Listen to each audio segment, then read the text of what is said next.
அஸ்ஸலாமு அலைக்கும். Hi friends, எல்லோரும் நல்லா இருக்கீங்களா? கருப்பு கவுனி அரிசியில் பதநீர் பாயாசம் தான் செய்ய போகிறேன்.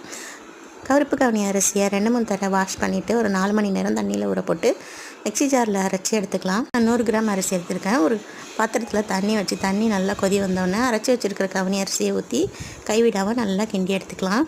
இது நல்லா திக்காக பிசு பிசுன்னு ஒரு அல்வா ஃபார்மில் வந்துடும்.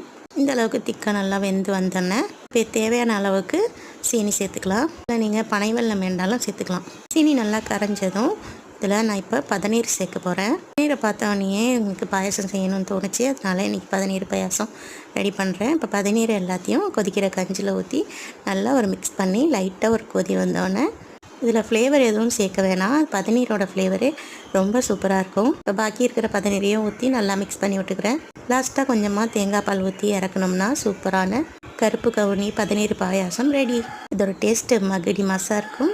ட்ரை பண்ணி பாருங்கள். இந்த வீடியோ பிடிச்சா லைக் பண்ணி சப்ஸ்கிரைப் பண்ணுங்கள்.